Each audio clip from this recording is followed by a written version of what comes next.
everybody, and welcome back to my channel, sushidragonmasters. And tomorrow is actually going to be the 1-year anniversary of this channel, and I had a video planned that's going to come later this week because I didn't plan other things properly. But I got tagged to do a book tag, and I haven't done a book tag since I created one a while ago, so it's time we do a book tag again. I am doing the Pasta book tag, which was created by Josh from Literary Gladiators. I will link the channel and the video down below. Now, he also created the butter book tag that I did, and that was awesome because butter makes everything better, and pasta is amazing. And he also made a cookie book tag that I really need to do because cookies are life, and they're cookies. And I love cookies, and I love books, so I need to get around to doing that at some point, so I will do it. I promise you people, it'll come at some point, hopefully before the end of the month, because I really want to do it, like, really bad, because cookies and books. So let's get into this book tag before I start talking about cookies, because we're focusing on pasta, which I have up here because we had some in our house. Number 1 is Macaroni and Cheese, the most heartfelt work you have ever read. So what I chose for this is A Walk to Remember by Nicholas Sparks. And while yes, this book is heartfelt and lovely, it's also very, very sad. There were tears everywhere while reading this.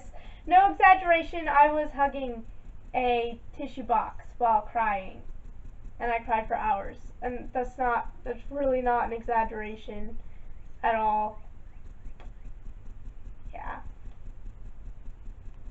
It's just that sad, but it's also happy. And then it ends, and then, yeah. But if you haven't read this book yet, I highly recommend it. I want everyone to read this book because it's so good. So good. It's like my favorite book of all time, and I love it. Number 2 is Spaghetti and Meatballs, a work you know inside and out, and for this I had to choose The Story of Ferdinand by Monroe Leaf. I read this thing all the time. It is supposed to be for young children, but my brain hasn't caught up with my age, so I'm pretty much a 5-year-old, so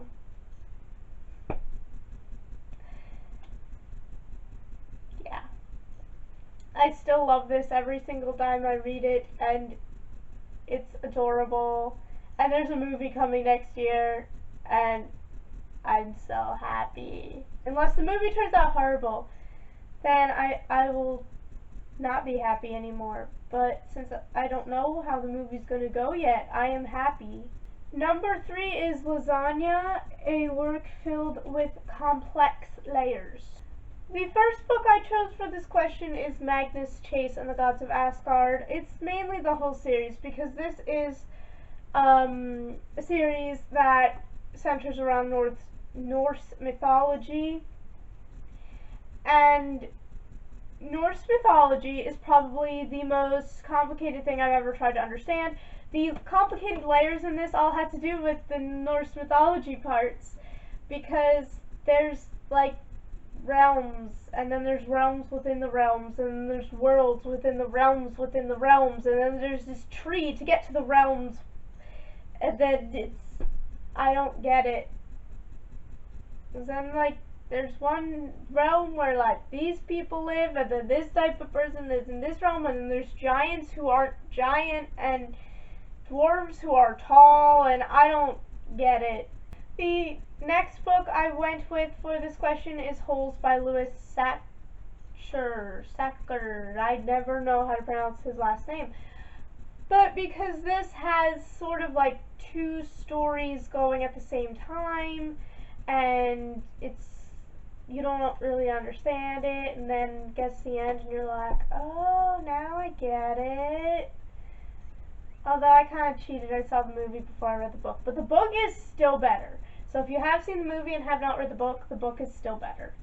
Number 4 is Stuffed Shells, a work that is attention-grabbing from start to finish. For this one, I went with Throne of Glass by Sarah J. Maas because it's a very, very fast-paced book, and you know, it just kind of sucked me in and didn't let go, and then I got to the end and I was just like, oh, it's over. What do I do now? And it's really, really good, and the whole series is so good, and just so good, so fast-paced, so awesome. I love it. Number 5 is Penne Vodka, a work for a younger audience with an adult theme hidden inside. For this, I went with The Giver by Lois Lowry, since this is considered a middle grade. It is for younger people, but I read it last year, and I think I'm glad I did that instead of reading it when I was younger, because I probably would have not understood it as well or appreciated it as well as I did when I read it. So it is something that an adult could get something out of as well as someone younger. Number 6 is Elbow Macaroni, a work that is easy to read. So for this question, I have 2 answers. Again, the first one I have is the Anna and the French Kiss companion series. I've only read the first 2, but they are both really, really quick, easy, fun reads. They are cute little romance books, and I love them, and they are adorable, and I love them. And I already said that, but I really do love them. They are so much fun, and I will probably read them over and over for the rest of my life because I love them. The second one I went with was the Gallagher Girls series. I've only read the first 2 books, but they are both really short. They're about roughly 250 pages each. I read them very quickly. They're fun. They're just about this girl who goes to school because she's learning to be a spy, and it's fun, and I love it. I love everything today, don't I? Number 7, I will probably pronounce wrong, but it is Farfalla. I'm assuming that's an Italian word, and I am half Italian, and I can't even say anything Italian. That's sad. But that's the bow tie pastas. That's what I've called them my whole life, so I guess that's why I don't know how to pronounce the Italian word. A word you would read to catch someone's attention. So, if I was trying to catch someone's attention, I'd want to be reading something that I really, really like, so that the person coming up to me would do it because they really, really like it too. So then we could, like, you know, talk about something we really like. So if you've been watching this channel long enough, I think you know what it's going to be, and it's going to be Perseus Jackson. I love this series. It is my all-time favorite series, and I love it. And I would definitely want to catch someone's attention with this book, or any of the books in the series, really. Preferably Jason Grace, but you know what, that might creep him out because he's in the book, so let's not catch Jason's attention with these. Number 8 is Noodles, a long work that was a great experience to read. For this, I went with The Book Thief by Marcus Zusak, and while I have read books that are bigger than this and enjoyed them, I just had to go with this one because this is amazing, and it is probably one of the best historical fiction books I've ever read.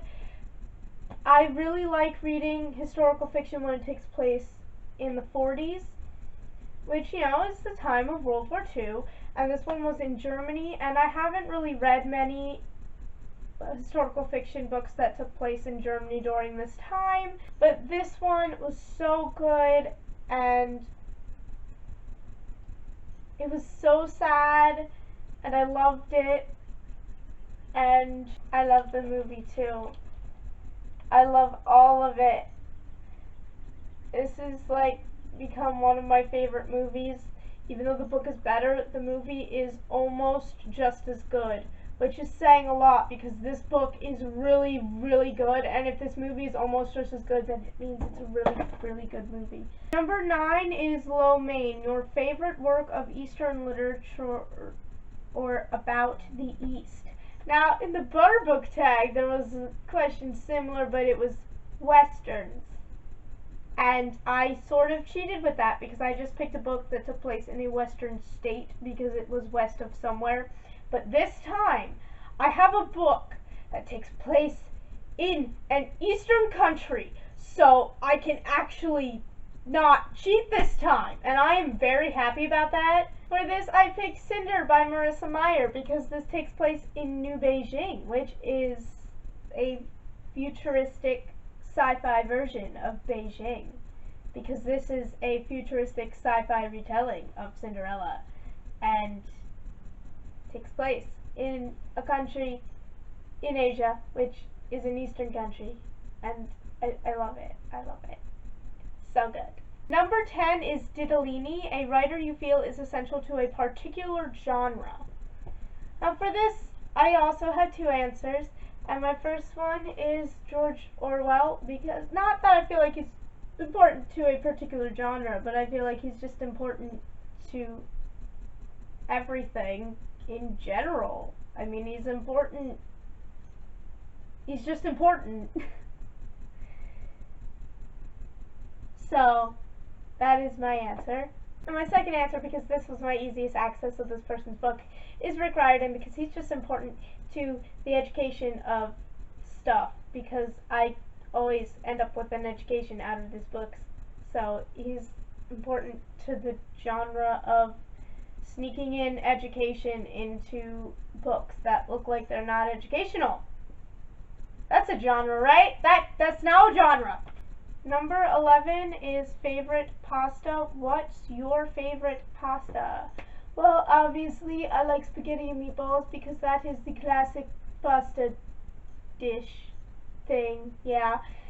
I like baked ziti, and I like spaghetti and sausage, and I like Alfredo.